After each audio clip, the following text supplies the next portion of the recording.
하나님의 말씀은 신약 사도행전 27장 18절에서 26절까지 말씀입니다. 신약 235면에 있습니다. 사도행전 27장 18절에서 26절까지 말씀입니다. 저와 여러분이 한 절씩 교독하시겠습니다. 마지막 절은 다 함께 읽도록 하겠습니다.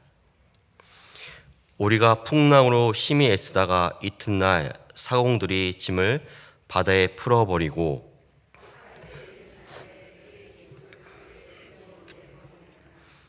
여러 날 동안 해도 별도 보이지 아니하고 큰 풍랑이 그대로 있음에 구원의 영혼마저 없어졌더라.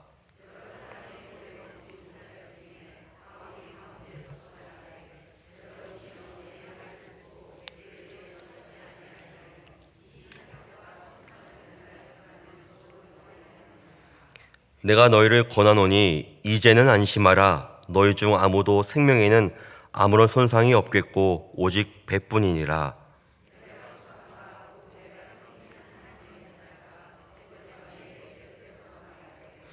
바울아, 두려워하지 말라. 내가 가이사 앞에 서야 하겠고 또 하나님께서 너와 함께 항의하는 자를 다 내게 주셨다 하였으니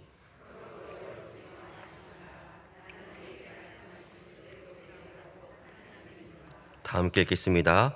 그런즉 우리가 반드시 한 섬에 걸리리라 하더라. 아멘. 인도의 간디의 제자였던 비노바 바베는 이런 말을 했습니다. 문은 벽에다 내는 것이다. 너무나 당연한 말이죠. 문은 벽에다 내는 것이다. 벽이 없으면 문은 생길 수가 없는 것입니다. 우리는 인생을 살면서 내 뜻과 내 결정되지 않을 때가 참 많습니다. 또한 삶의 한계를 느낄 때가 너무 많죠. 절망을 느낍니다. 아무리 노력해도 안 되는 상황들이 주어집니다. 그럴 때 우리는 이렇게 말하죠. 인생의 벽을 만났어. 너무 어렵다. 쉽지 않다. 큰 벽이야. 라고 말합니다. 그런데 그 벽이 있어야만 문이 생기는 것이죠. 우리를 가로막고 있는 그 벽이 벽으로 끝나는 것이 아니라 문을 생기는 과정이라는 겁니다. 인간에게 가장 큰 벽은 무엇일까요? 죽음입니다. 인간이 아무리 노력해도 과학이 발전해도 의학기술이 발전해도 바로 인간의 가장 큰 절망의 벽, 죽음은 해결할 수 없습니다. 그런데 이 땅에 예수님께 오셔서 우리 모든 죄를 위해서 십자가에 다 죽으시고 그 절망의 벽에 바로 구원의 문을 여셨습니다. 그러면 우리는 죽음을 더 이상 두려워하지 않는 것이죠. 그래서 우리는 중요한 벽을 통해서 영생의 문으로 통과하게 되는 것입니다. 우리를 가로막고 있는 벽이 구원의 문이라는 증거를 말해주고 있다는 것이죠. 어떠한 남자 집사님이 모태신앙으로 오랫동안 신앙생활을 잘했는데 열심히 공부해서 이 하버드 대학에 들어가게 되었습니다. 그리고 월가에 취직하게 되었죠. 남이 볼 때 너무 부러운 직업입니다. 한 해 연봉이 엄청났습니다. 그런데 이 집사님의 가정에 절망의 벽이 있었는데 그게 뭐였냐면 장애가 있는 딸이었습니다. 이 딸이 장애를 가지고 태어난 것이죠. 이 집사님은 그 많은 노력을 해도 이 장애를 고칠 수가 없었습니다.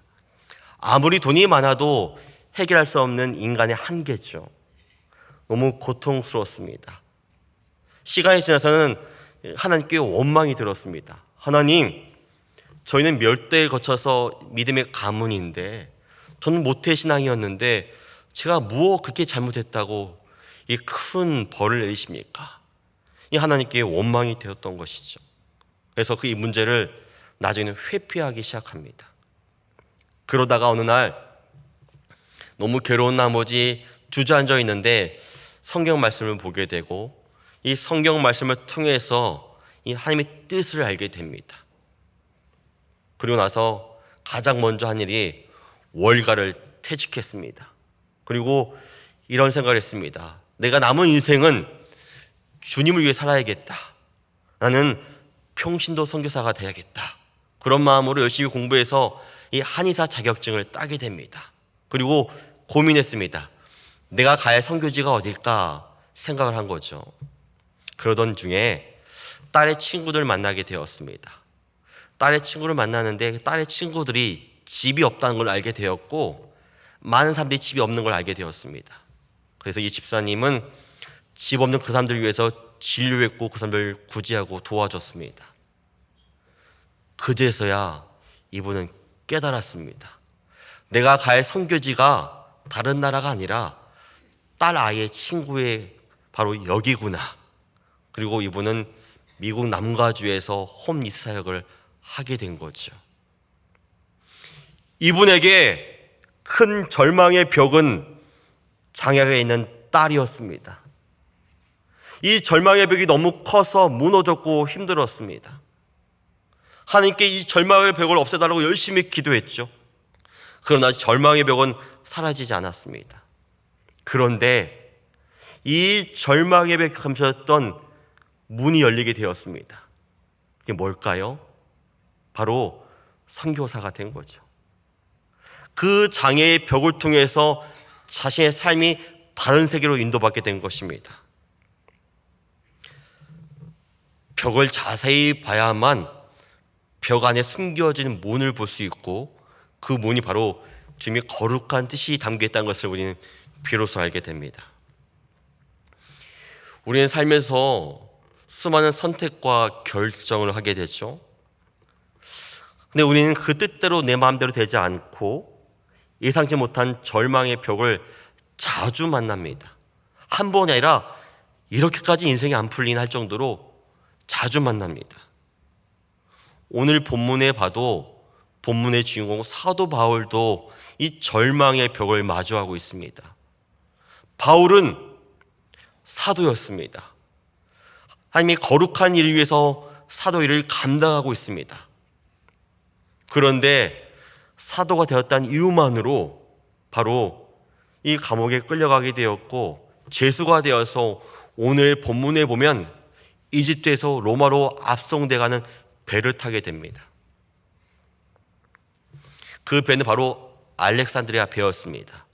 이집트에서 로마의 알렉산드리아도 넘어가는 배였죠. 그 배는 무역선이었습니다. 곡식인 밀이 같이 운반되어진 무역선이었죠. 이 배에는 바울같이 죄수 몇 명과 수많은 사람들이 탔는데 대부분 무역업을 하는 사람들이라고 말합니다. 서로의 이 배에 있지만 동상이몽이죠. 바울은 지금 순교당하기 위해서 로마로 끌려가는 과정 중에 있고 그 배에 타고 있는 많은 사람들은 바로 아메리칸 드림처럼 로마의 드림을 꿈꾸면서 내가 거기 가면 돈을 많이 벌 수 있을 거라는 생각을 가지고 가고 있습니다. 그 수많은 사람들이 바울을 볼 때 어떤 마음이 들었을까요? 야, 저 사람이 예수를 믿었대. 그래? 야, 예수 믿은 결과가 죄수야? 야, 곧 죽는데? 진짜? 예수 믿은 결과가 죄인이고 예수 믿은 결과가 바로 순교구나 하면서 찌찌찌 했겠죠.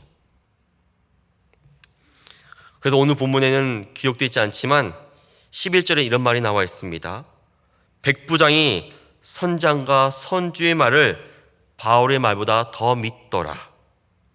바울이 어떤 말을 했냐면 이게 배에 타고 가는 중에 바로 이 백부장에게 말합니다. 제가 볼 때는 이 항해를 가다가는 재난을 당할 것 같으니까 좀 지체하고 이따 떠나고자 권면하죠. 그런데 백부장이 그 말을 따르지 않습니다. 이렇게 말하죠. 백부장이 선장과 선주의 말을 바울의 말보다 더 믿더라. 여러분, 이거 너무 당연한 거 아닙니까? 저라도 제가 백부장이라면 왜 바울 말을 믿겠습니까? 저라도 경험이 많은 선장과 선주의 말을 믿죠. 그런데 왜 이 말씀이 이 성경에 기록되어 있을까요? 이게 매우 중요합니다.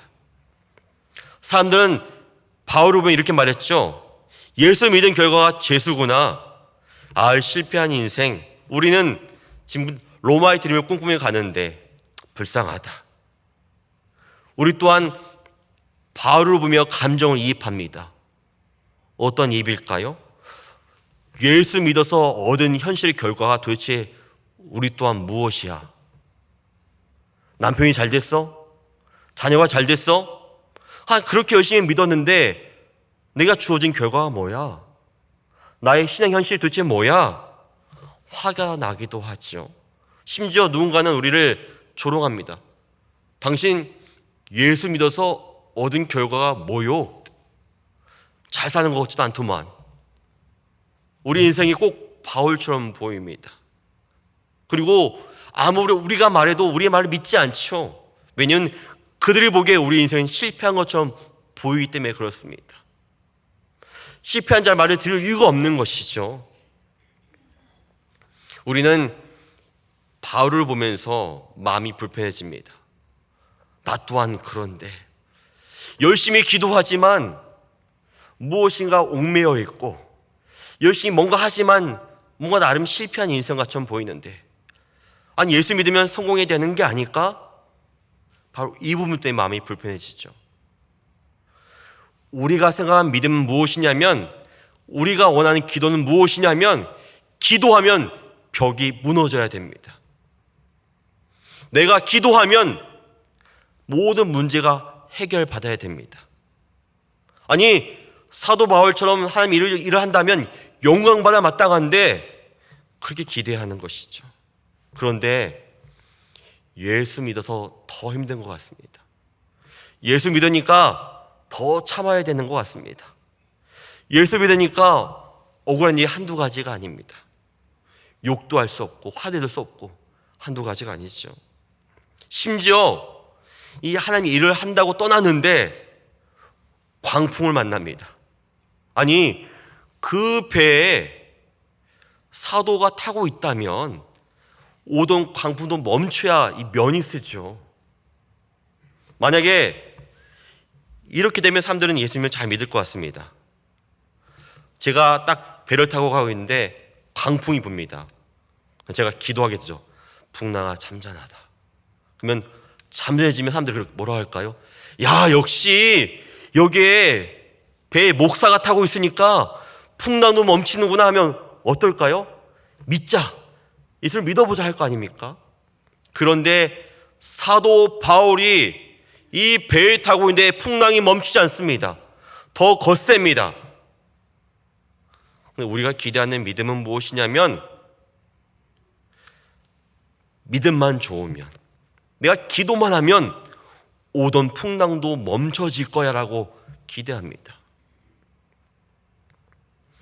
우리의 대부분의 기도는 어떤 기도냐면 우리를 가로막고 있는 벽을 없애고자 하는 열심적인 기도입니다.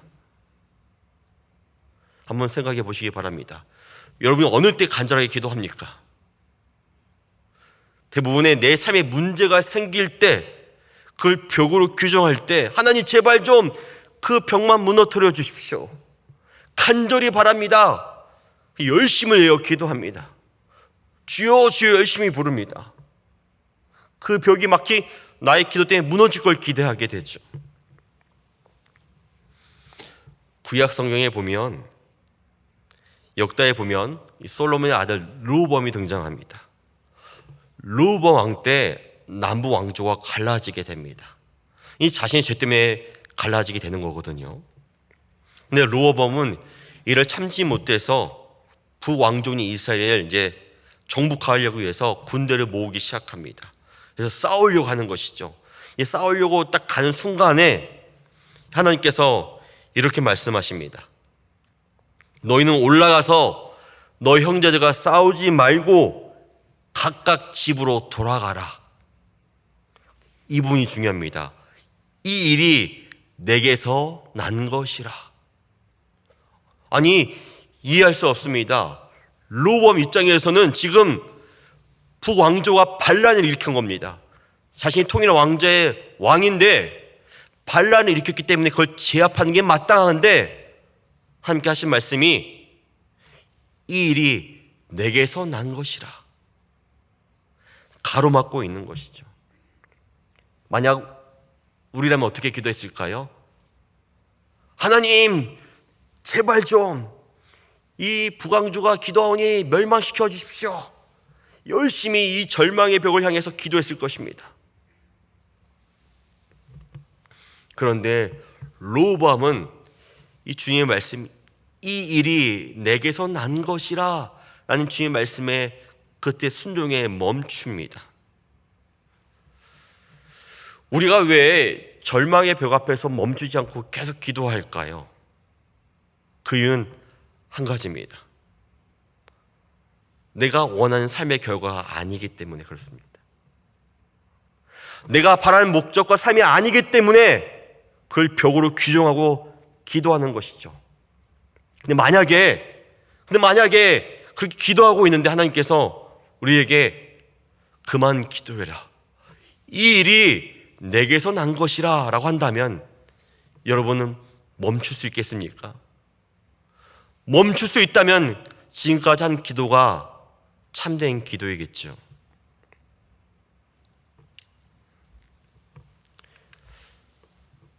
우리가 말하는 이 절망의 벽은 우리 입장에서는 절망의 벽이지만 이 하나님 입장에서는 이 하나님의 주권적인 개입입니다. 이 하나님의 은총이죠. 이 하나님의 간섭입니다. 여러분, 이 간섭과 개입을 언제 한 줄 아세요? 사랑하면 합니다. 사랑하면요. 요즘 아이가 클수록 이 부모들의 잔소리가 커지는데 저 또한 이 잔소리가 많아지는 것 같습니다. 숙제했냐? 밥 먹었냐? 얼른 와라. 씻었냐? 대부분 잔소리입니다. 자녀 입장에서는 귀찮겠죠? 싫겠죠? 왜 그렇습니까? 사랑하니까요.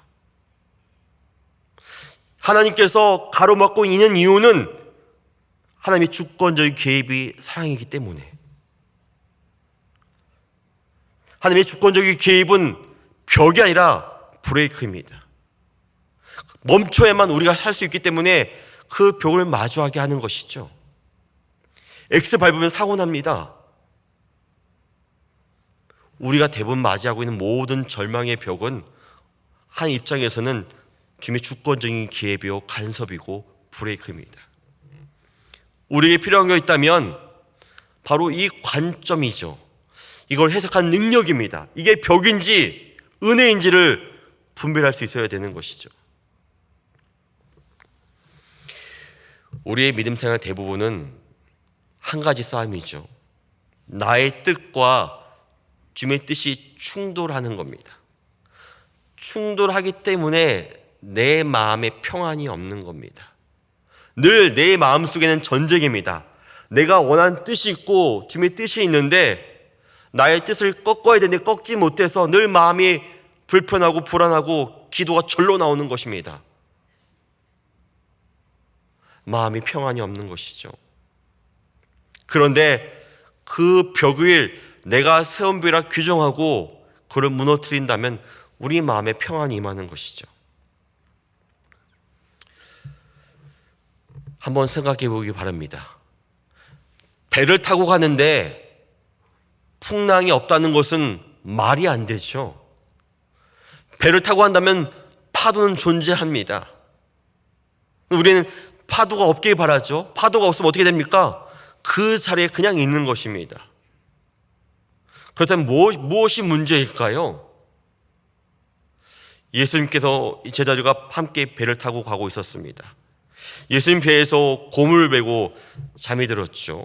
그런데 갑자기 풍랑이 불어서 배가 뒤집혀 위기에 빠집니다. 풍랑의 문제입니까?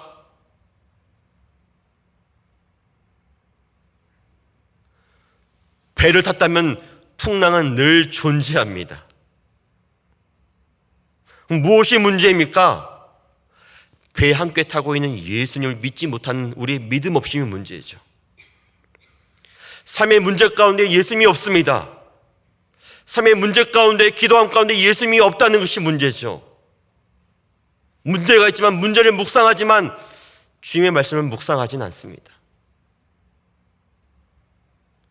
우리 삶 가운데 정말 예수가 있다면 풍랑이 있어도 문제가 없다는 것입니다. 우리는 풍랑이 문제가 규정합니다. 아니죠. 풍랑 늘 존재하지만 내 마음에 내 믿음에 예수가 없는 게 문제인 것이죠. 그래서 늘 평안이 없습니다. 그래서 우리는 그 평안을 달리기 위해서 열심을 기도합니다. 나의 열심이 믿음을 삼켜버립니다. 그때 열심이 중요한 것이 아니라 냉정해져야 됩니다. 정말 내 믿음 가운데 예수가 있는 것일까? 나의 기도가 정말로 때를 쓰고 있는 건 아닐까? 정말 내 안에 예수가 있다면 절망의 벽이 있어도 문제가 없을 텐데, 내 마음속에 예수를 믿지 못하는 그 믿음 없음이 문제인 것이죠. 이 강원도 양양에 가면 서핑을 즐기는 서피 비치가 있습니다. 타보진 않았습니다. 구경만 했습니다. 자세히 보니까 이 젊은이들이 이 파도를 타고 열심히 즐기는 모습을 봅니다. 저는 되게 신기했습니다. 제가 볼 때 파도는 무서운 법인데 그 젊은이들은 서핑을 열심히 파도를 타면서 즐거워합니다. 무엇이 문제입니까? 마음이 문제죠. 파도를 즐겁게 여기면 서핑을 탈 수가 있습니다. 파도가 무서우면 나아갈 수 없는 것이죠. 우린 기도합니다. 주여, 파도가 잔잔케 해달라고. 무의미한 기도인 것이죠. 사도 바울은 이 풍랑을 이렇게 해석합니다. 그러므로 여러분이여 안심하라. 나는 내게 말씀하신 그대로 되리라고 하나님을 믿노라. 그런즉 우리가 반드시 한삼에 걸리리라. 사도 바울은 풍랑을 제대로 해석하고 있는 것이죠. 바울의 믿음 때문에 구원받은 게 아니라 하나님께는 우연이 없다. 하나님의 주권적인 섭리가 있다. 그러니 걱정하지 마라. 이거는 벽이 아니라 이 벽을 통해는 문이 존재한다라고 말하고 있다는 것입니다.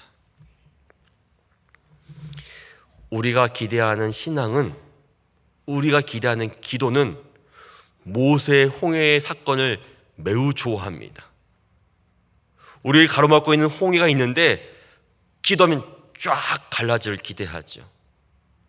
정말 열심히 기도하면 모세처럼 나를 가로막고 있는 삶의 모든 문제가 한순간에 쫙 갈라지면서 힘차게 걷길 소원합니다.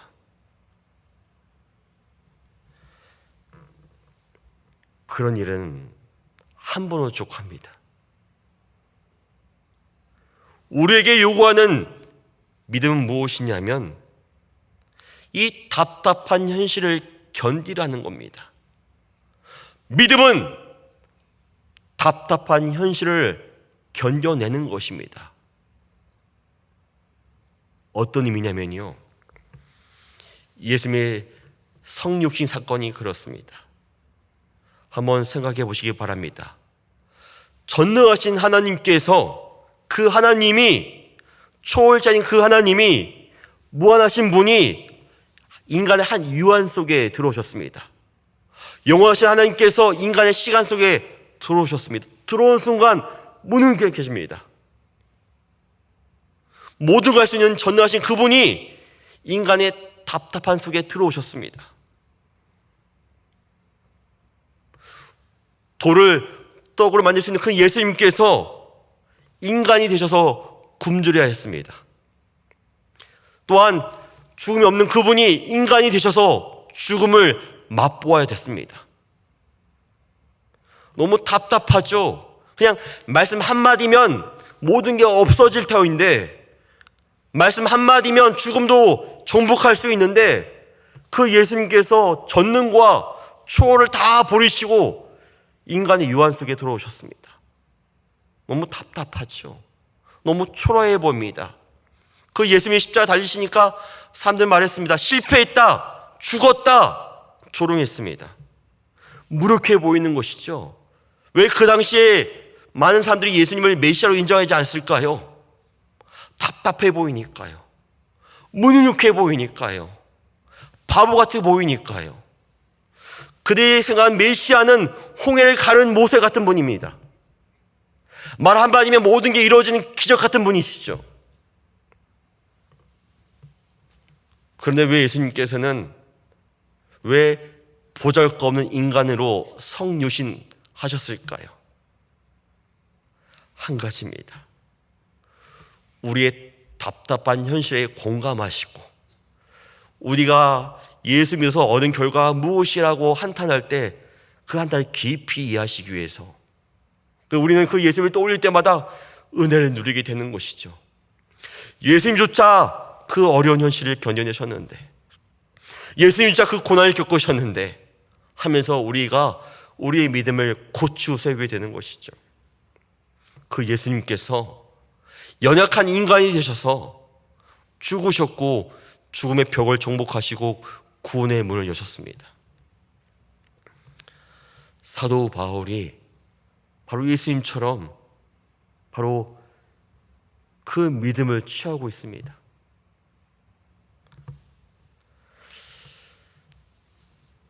바울은 그 바울 한 사람 때문에 그 배에 탔던 모든 사람들이 생명을 구원받게 되었습니다. 그 한 사람 때문에. 예수님 한 분 때문에 모든 인류와 구원의 기회가 생긴 것처럼 바울 한 사람 때문에 그 배에 탄 모든 사람들이 구원받게 되었죠. 도대체 그 바울 한 사람의 의미가 무엇일까요? 마태복음에 보면 천국의 비유가 등장합니다.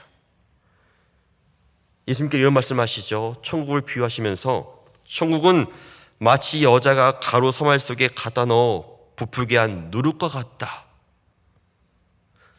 밀가루 서말이 있습니다. 한 말이 20kg니까 서말이면 60kg이겠죠. 여기에 누룩 한 숟갈을 던지는 겁니다. 큰 밀가루 서말 속에 누룩은 아주 작습니다. 이걸 상상해 보십시오. 누룩이 밀가루 서말 속에 들어간 순간 밀가루가 누룩을 삼켜버리는 것 같습니다. 누룩이 죽는 것 같죠? 실패하는 것 같습니다. 없어지는 것 같습니다. 그런데 시간이 지나면 그 보잘것없는 누룩이 밀가루를 부풀게 만듭니다. 후에는 누룩이 밀가루를 삼켜버리는 것이죠. 바울은 지금 풍랑 가운데 있습니다. 바울은 죄수입니다. 누가 봐도 실패자입니다. 죽을 것입니다. 사람들은 조롱했습니다. 그러나 누룩 같은 바울이 나중에는 믿음으로 모든 걸 삼켜버리죠. 또한 천국은 마치 사람이 자기 밭에 갖다 심은 겨자씨 하나 같다고 말합니다. 겨자씨 너무 작은 것이죠. 이 겨자씨 한 알이 흙 속에 떨어진 순간 흙 속에 파묻히게 됩니다. 흙이 이 겨자씨를 삼켜버리는 것이죠. 흙 속에 삼켜져야만 이 겨자씨가 흙 속의 어둠 속에서 발하고 줄기를 내고 꽃을 피우고 열매를 맺게 됩니다. 처음에는 이 겨자씨가 흙 속에 삼켜져 버리는 것 같습니다. 바울 또한 자신의 믿음이 삼켜진 것 같죠. 예수님 또한 이 세상 가운데 삼켜진 것 같습니다. 그러나 삼켜져야만 열매를 맺을 수 있는 것이죠. 우리는 이런 생각을 하죠. 예수 믿어서 뭐 하냐고. 우리에게 주어진 건 실패와 낙담과 절망의 벽뿐인데, 오늘 하나님 말씀을 기억하십시오. 우리를 통해서 주의 나라가 준비 중입니다. 우리를 통해서 우리가 겨자씨가 될 때, 우리가 누룩이 될 때 처음에 너무 보잘것없고 삼켜진 것 같지만 삼켜져야만, 풍랑에 있어야만 믿음이 믿음 되는 것이죠. 우리 때문에 이 세상이 구원받게 되는 것입니다. 바로 이럴 때 우리는 사도 바울처럼 이렇게 고백할 수 있습니다. 여러분이 안심하라. 나는 내게 말씀하신 그대로 되리라고 하나님을 믿노라. 이렇게 고백하게 되는 것이죠. 저희 청년부가 베트남 단기 선교를 은혜 가운데 다녀오게 되었습니다. 여러분의 기도와 후원 때문에 너무 감사히 잘 갔다 오게 되었는데요.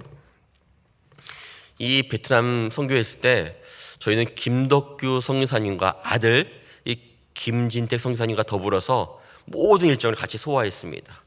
이 김덕규 선교사님은 30몇 년 전에 처음으로 장로 통합에서 그 땅을 밟게 되었다고 합니다. 30몇 년이 지났고 올해 은퇴하게 되었습니다. 이 선교사님의 얘기를 듣다가 제가 이렇게 여쭤본 적이 있습니다. 선교사님, 선교란 무엇입니까? 라고 여쭤봤습니다. 저는 멋진 말을 기대했던 것이죠. 마치 모세가 홍해를 가르듯이 그 멋진 말을 기대했습니다. 그분이 이렇게 말씀하시는 겁니다. 글쎄요. 이 글쎄요부터 뭔가 마음이 불편했습니다. 글쎄요. 하신 말씀이 예수님을 잘 믿는 거 아닐까요? 여러분은 한국에서 예수님을 잘 믿는 거고 저는 이 땅에서 예수님을 잘 믿는 게 아닐까 합니다. 근데 너무 은혜가 되었습니다. 그러면서 얘기를 해준 게 뭐냐면 처음에 이 땅에 왔을 때 밤마다 공산당이 찾아와서 집에 물건을 조사하고 가져가고 매일매일 그랬다고. 늘 불안해서 잠을 잘 수가 없었는데 그 세월이 30년이 지나서 이제는 그 인민위원들이 자기를 좋아하게 되었다고. 그러면서 하신 말씀이 은혜 아닌 게 없다고 말씀하시는 것이죠. 저는 그 인생을 보면서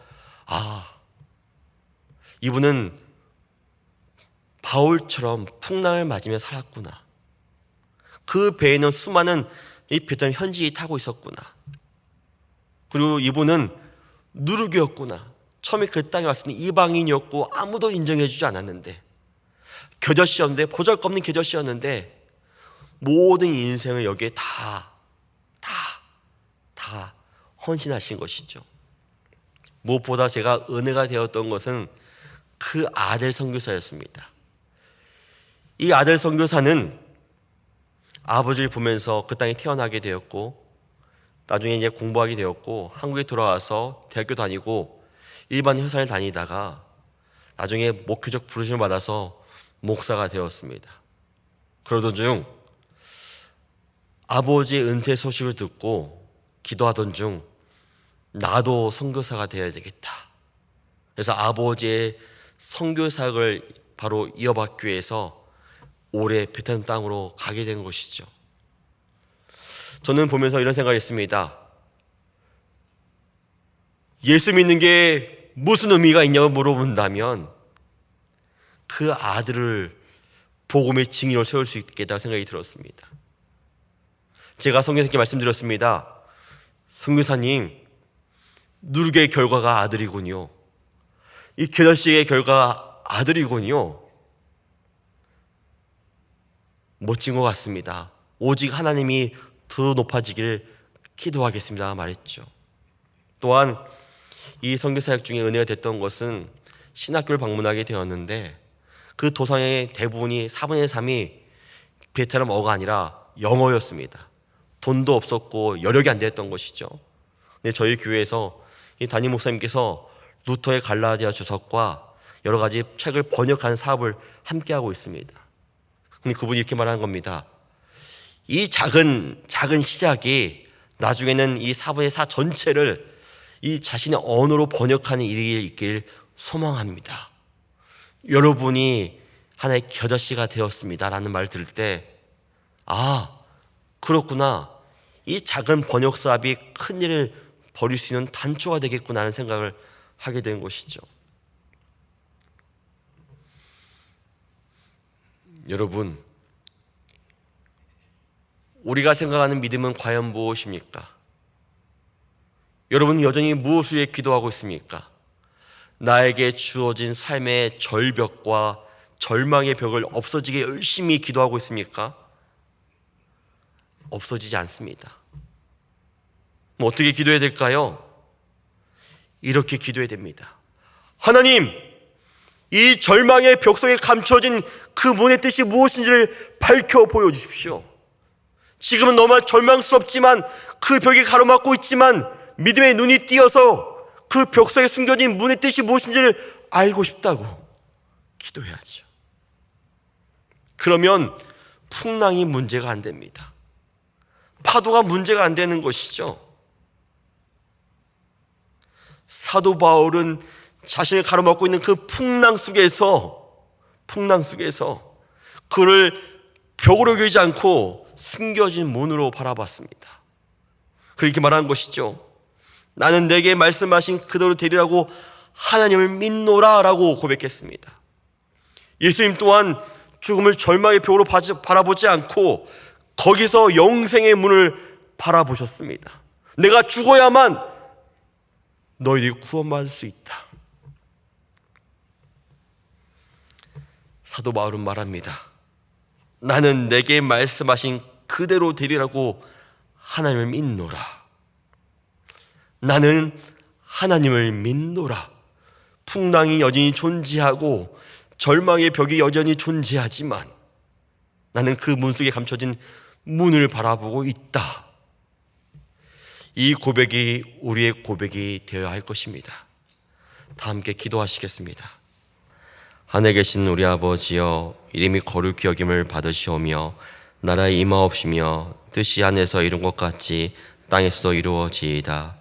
오늘날 우리에게 이러한 양식을 주옵시고 우리가 우리에게 죄 지은 자를 사하여 준 것 같이 우리 죄를 사하여 주옵시고 우리 시험에 들게 하지 마옵시고 다만 악에서 구하옵소서.